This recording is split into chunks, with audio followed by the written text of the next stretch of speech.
Hello, I'm Erin Blaise. Welcome to The Truth About Real Estate. If you own property or would like to own property, you've got to see our show today because we're going to talk about Amendment 3 and also Fannie Mae's Homepath program. My guests are Kenny Hubble from the Columbia Board of Realtors and Rory Dunham from Allied Mortgage. Thanks for coming on the show. Thanks for having me. Let's talk about Amendment 3 first. That's coming up on the ballot on November 2nd. Kenny, could you tell us a little bit about Amendment 3? Certainly. Thanks for having me. Amendment 3 is really about a transfer tax, and so I'll start there to explain what a transfer tax is, because as we're voting on a transfer tax, we need to know what that is. Missouri currently does not have a transfer tax, but a transfer tax happens whenever a property is transferred from one person to another, or one entity to another. So, for example, it can be a person to an LLC, or a person to a family member, or a sale of a property from one party to another. So that's a transfer, and those are different ways that a property can transfer.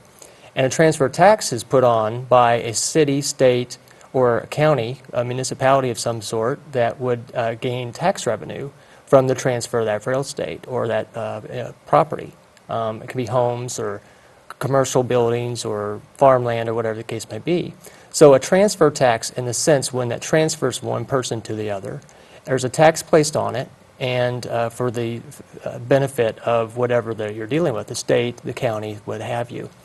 And so Amendment 3 is allowing the Missouri voters to determine if they would like to be able to prohibit a transfer tax in the state of Missouri. Okay, so it's not actually a tax on something you make money on, like capital gains tax. You don't necessarily have to make money. It could be you inherit the property and you have to pay tax on it. That's exactly right. So for an example, and I can kind of walk through the different examples of that, if you could be paying property taxes on the piece of property for years and years and years, depending on how long that you've owned it, of course you could pay property taxes on it. But once you transfer it, so let's say you transfer it from you to I, and we happen to be siblings, if that was the case, then it would be a transfer, just because even though it's family members, we would be having to pay a transfer tax because it's the recorded deed is being transferred from one party to another, and that's how the transfer tax takes effect. And it really depends on how a state law or city law would be written to incorporate a transfer tax in place. But for the most part, it happens regardless of what the ownership of the property would be. When it transfers, there's a tax in place on it. Okay, so potentially you could be losing money on the house, and yet you still have to pay a tax on it. That's correct. Or in other situations, you could be inheriting it. You know, your grandmother could have left it to you, inherited the property. And when that inheritance comes in, you could be paying inheritance tax on it, plus have to pay the transfer tax on it. So as well as, continue to have to pay the property taxes from, before and after. So in some cases, it can be a triple tax on one piece of property if a transfer tax would be in place. Okay, so if you're not making any money on the property and you're inheriting it, how do they decide how much the tax is going to be? It's based off of the assessed value in that case. So whatever the county assessor would have it assessed at would be the value that you'd be paying the tax on accordingly. So depending on, and let's use a 1/8 of 1 cent tax as an example, because that's actually on the ballot this in November 2nd as well, dealing with a separate tax, which is the parks tax in Columbia, as far as the Columbia Parks tax renewal, is 1/8 of 1 cent. If you take that, and I'll use the example, $165,000 is the average sales prices of property in Columbia, Missouri from January 1, 2010 through June 30th of 2010. $165,000 is the average sales price of residential real estate in Columbia, Missouri. If you take that $165,000 times 1/8 of 1 cent sales tax, and I'm not talking about sales tax in this case, this is a transfer tax if that would be in place, you'd be talking about $215 of an additional tax from inheritance in this example that we're using for inheriting the property. So just because you, or even if you sold the property or you transferred it from your individual to your LLC or whatever the case that you might be receiving it, there's an additional $218 in that case, $214 in that case as far as additional tax. I see. So since we here don't disclose the sales price of the property, the tax assumably would just be based on the assessor's value. So it basically wouldn't really even have anything to do with the value of the property necessarily? Not necessarily. And with a sale, they may do the sales price. It just would depend as far as how the state law would be written when it actually does sell and transfer ownership from one party to the other, as opposed to being a transfer without a sale taking place. So it just depends on how it's written. And with Missouri being a non-disclosure state regarding the sales tax prices that you're referring to, the assessed value is probably how it would be written if Missouri would actually enact a transfer tax. And I might add that Missouri is one of 13 states that do not currently have a transfer tax. And with that being said, all 13 states that do not impose a transfer tax at this time still have on their constitutions an allowable access to a transfer tax in place. And that's what Amendment 3 is all about, is to prohibit the state, counties, and municipalities from being able to enact a transfer tax. And so the exact language of the ballot says, shall the Missouri Constitution be amended? And if you just stop right there before you read the rest of the language, that's a yes or no question. Mm-hmm. Shall the Missouri Constitution be amended? Yes or no? And so the question at hand is, do you want a transfer tax or do you not? And so if you want the state to be able to allow a transfer tax, then you would be voting no. If you would be against a transfer tax, you would be voting yes, because in order to change the Constitution, you have to vote in the positive affirmation means. That's the way the Missouri Constitution is written. Okay, I was wondering about that because it seems kind of confusing. You basically have to read the entire thing to make sure that you're voting yes for no more taxes. Yeah, it goes on with the different additional language to describe what you would be changing the Constitution from. But if you just stop at the very beginning, shall the Missouri Constitution be amended? And at that point in time, no, it's a yes or no question. That would help you as you read the ballot. Okay. Well, as a realtor, I can't imagine any reason I would want to have that, because right now what I've been experiencing is, because the prices haven't been going up as rapidly as they have in the past, there's lots of people that are selling that don't have a lot of equity. So if there was an additional fee that somebody had to pay to sell their house, or that they had to charge the buyer in order to sell their house, in that case they might not be able to move. So I think it would be a burden on people and basically make the housing less affordable. Yeah, and I agree with that. And that's the example I used earlier is a prime example of that. Even as the low as 1/8 of 1 cent tax, equaling to $214 of total additional cost burden on a homeowner, a home buyer. And we're going to talk about some home buying programs here in a minute. And if you think about an additional $215 or $220 expense on there, that could make or break somebody's down payment availability to be able to afford the property. Yeah, I definitely agree. Okay. If I can ask a question, in the state of Kansas, when you do a mortgage transaction, you pay a tax, whether it be to purchase or refinance. Would that fall under this transfer tax ability that the state could have, or in this case be taken away from them? Because imagine if any time you conducted a real estate transaction on your property, you had to pay a tax to the state for doing so, in addition to what it already costs to do that. Is that something that might be applicable under this? Yes, in fact, that's what the Missouri Association of Realtors is considering a transfer tax, as far as what we're trying to prohibit by enacting Amendment 3 and giving the voters of the state of Missouri an opportunity to say if they would like to prohibit a transfer tax or not.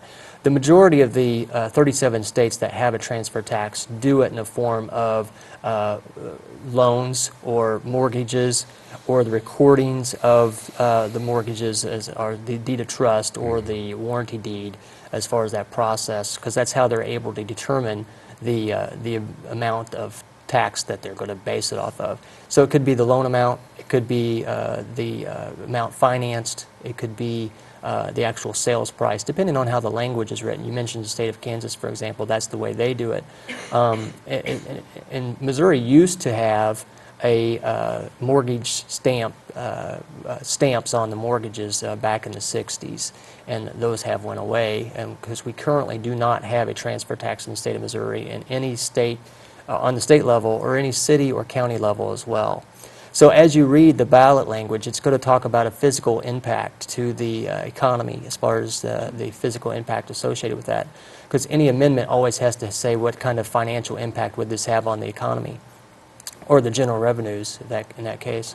And it'll show a 0 and that is because we know we currently do not have whether a mortgage tax or a mortgage stamp or a transfer property tax of any transfer tax on property at this point in time. So what we're asking for is the Missourians to be able to say, would they like to prohibit exactly what you're talking about, Rory, is like what the state of Kansas does. In fact, every state surrounding Missouri, there are 7 states that border Missouri, and all 7 states have a transfer tax in one form or another. That's frightening. I don't know. We talked about this article in the Missourian about how a very small amount of tax can really cost taxpayers a lot of money, and it stated in here that Tennessee during the Great Depression had started a transfer tax, and their tax is 0.37%, but they generate $79.9 million in revenue just from that small tax. Yeah, and it's interesting that you bring that up because I'd like to point that out. It's 79 million. In the past, Missouri voters had passed the Hancock Amendment, which indicates that no new taxes can be put in place without the vote of the people. Well, the Hancock Amendment actually has a cap on that, that if the state of Missouri puts a tax in place and it's more than $90 million, that's where it goes to the vote of the people. So if they could put a transfer tax on property, as we're talking about, as we're describing here, as long as it didn't exceed $90 million, it would not need to go in front of the vote of the people the way that our Constitution is currently written. And so there's a lot of people that think that Amendment 3 is not necessary because of the Hancock Amendment, and your example is a great one. In fact, Tennessee gains the most from their transfer taxes from our border states. At $79 million, and you can tell even at that price it is within the threshold of the Hancock Amendment. Well, that's scary. That just goes to show how important it is to get out and vote. Absolutely. So make sure and get out and vote on November 2nd. Vote yes for no more taxes on Amendment 3. Well, let's talk about the Homepath program. This is a new program that not very many people know about. I don't know how new it is, but it is definitely a program that does not have much familiarity. Fannie Mae, who offers this program, it's called the Fannie Mae Homepath program, offers this particular special set of financing available on homes that they own that have gone through foreclosure. What a lot of people, just a little clarification on Fannie Mae, obviously we've heard a lot about them. There was some pretty negative press and a lot of negative attention a couple of years ago when they went through some struggles. Fannie Mae is the financial backer of a great deal of mortgages in the United States today. While an individual who has a mortgage may pay their payment to XYZ company, there's a good likelihood that it's Fannie Mae's money that is actually backing that mortgage. And so when a foreclosure takes place, Fannie Mae then becomes the owner of that property. Well, as we know, foreclosure rates are high right now, and so Fannie Mae happens to own a lot of properties that they are motivated to sell. And so what they've done is they've made available this program, and I'm going to give you just kind of the basics. It's a Fannie Mae loan, which is what we commonly refer to as conventional financing. One of the main perks of this program is that if you have a conventional loan and you borrow more than 80% of the value of that property, whether it be during a refinance or a purchase, you have to have private mortgage insurance. And mortgage insurance is insurance that the lender gets on the balance of money that they have loaned you that is above that 80% threshold. And they go out to a mortgage insurance company, just like we have car insurance and homeowners insurance, and they purchase these premiums, and that cost is then passed along to you. What Fannie Mae does in their Homepath financing is allows you to borrow 95 up to 97% of the purchase price with absolutely no monthly mortgage insurance,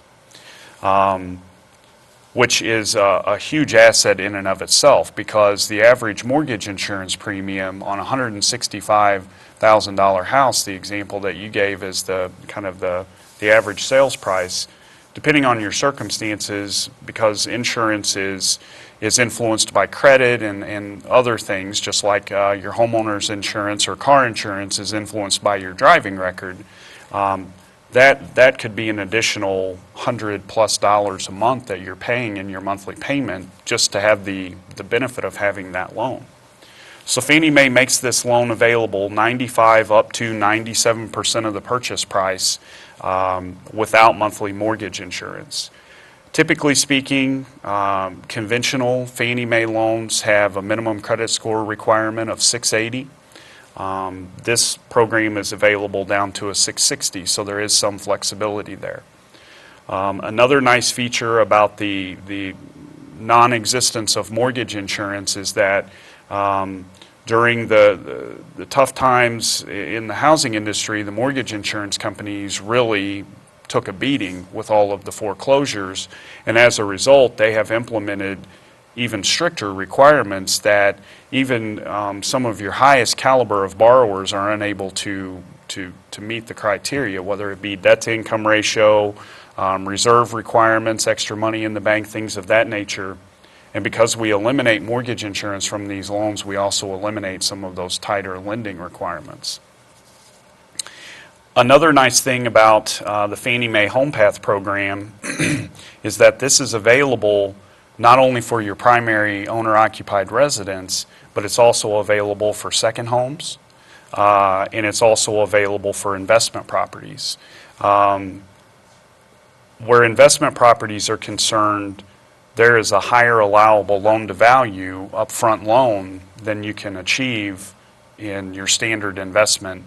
They'll go up to 85%, where in some cases you can, other standard lending programs, you can only do 75 or 80.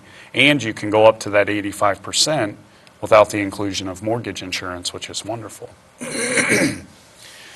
Another nice feature of this particular loan program is that there's no appraisal required. Fannie Mae goes with the purchase price as its appraised value. What we are experiencing a lot is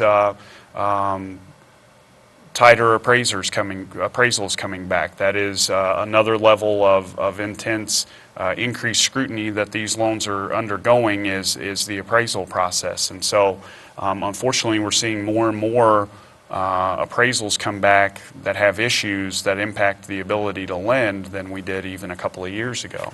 So that's something that we don't experience where this program is concerned. Another nice feature is that interested party contributions, also known as seller contributions for things like closing costs. When you get into your higher loan-to-value conventional loans, that amount of seller concession decreases. Typically for a 95 to 97% loan, the seller can only contribute 3% of the purchase price. In this case, you can go up to 6%. Enabling most of your closing costs to be covered, perhaps giving you the ability to pay a discount point on your loan to secure a lower interest rate. And these are all fixed rate mortgages with no prepayment penalty.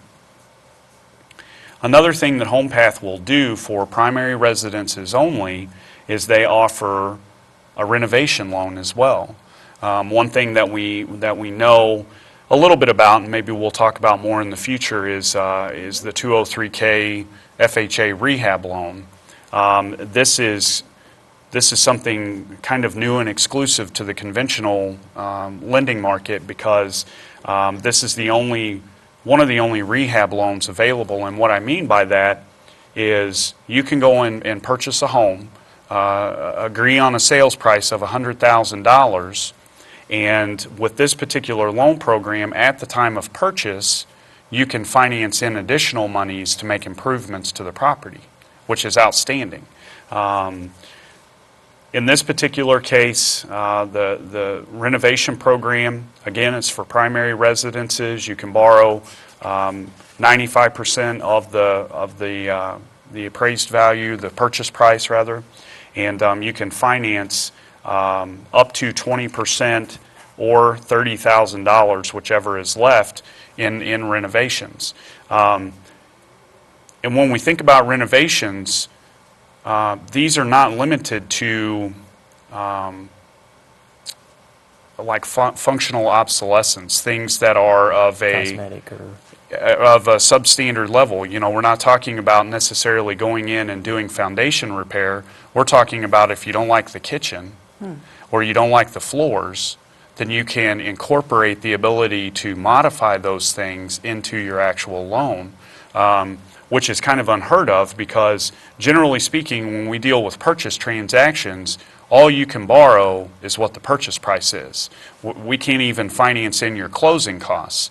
And then if you were to go and try, and at that point you have no equity to be able to borrow against to do a home improvement loan, and this loan will allow you to actually finance in those repairs, those upgrades, those improvements that you want to make this the house that you want, and you can do it all in one loan, which is outstanding.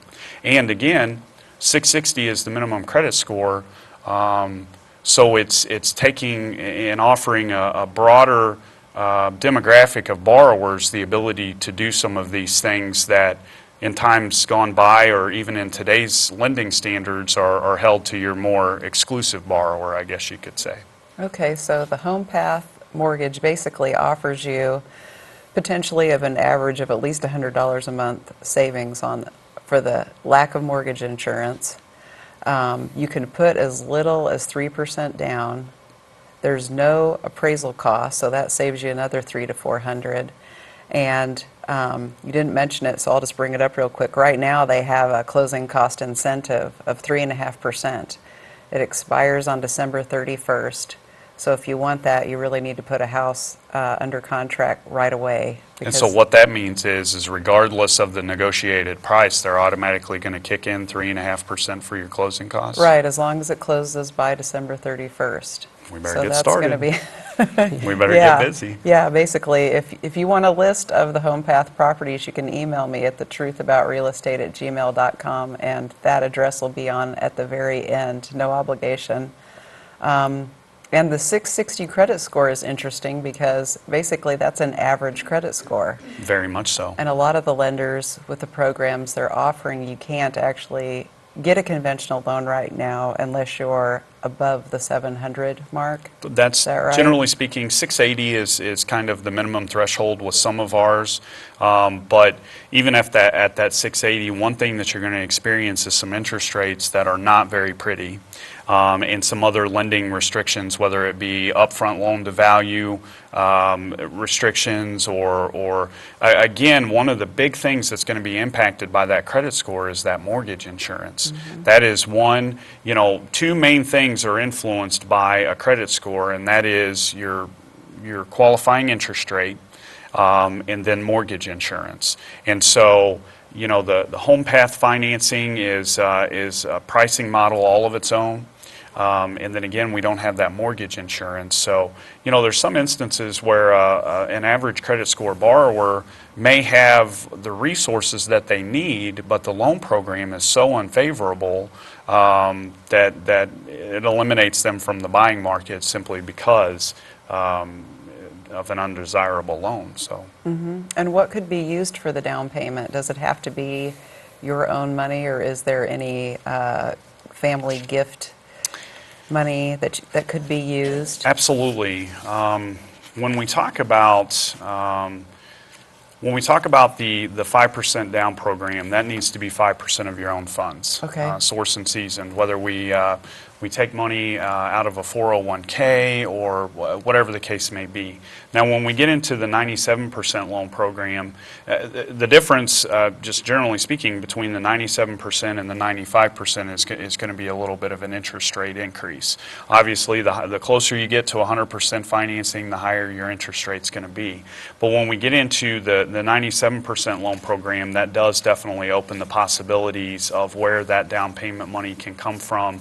Blood relative gifts, and some other flexible options where it doesn't have to be your money in the bank. So, Okay, well, can you explain the seasoning? Because I have known people to get their down payment money and take it out of the bank, and then it's not seasoned.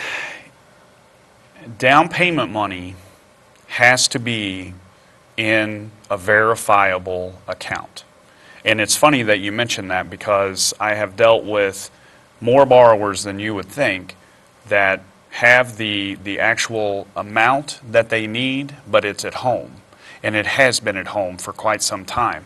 When we look to verify down payment money, we are looking, what we do is we take and combine 2 months bank statements, the most recent 2 months bank statements, along with what's called a verification of deposit form that your lending institution completes for us. And what it tells us is not only what your current balance is, but what your average balance over the last 2 months has been. The reason why we're looking for that is because we want to see where this down payment money came from. And if it just showed up, we have to figure out where it came from. And if it's been sitting at home, unfortunately, that's not a verifiable method for us. So if down payment money is something that you're saving or that you're working towards, it needs to be in some sort of a verifiable institution. And a lot of people are afraid of that just because of some of the different horror stories we're hearing about different banks going under and things of that nature. But this is one of those situations where what we call cash on hand is not a verifiable source of a down payment. And a couple other down payment options, just real quickly, I've worked with clients that own automobiles, boats, things of this nature, free and clear, that they are able to go down to a local lending institution and take out a loan against that. That is a verifiable down payment source. What we get into there is that it has to be secured, borrowed funds. So you can borrow the money for your down payment as long as it is secured by something that you currently own, versus going out and taking a cash advance on your credit card. That won't work. That's unsecured. I encourage anybody that has a desire to purchase a home to visit with an agent, to visit with a lender, to try and help make that plan for them, and maybe set them on a good course that ensures that when the time is right for them, that they have all of their ducks in a row. Okay, sounds like very good advice. All right, well, that just about wraps it up. If you have questions about what we talked about tonight, or if you would like a list of the currently offered Fannie Mae Homepath properties, email me at thetruthaboutrealestate@gmail.com. Thanks for watching.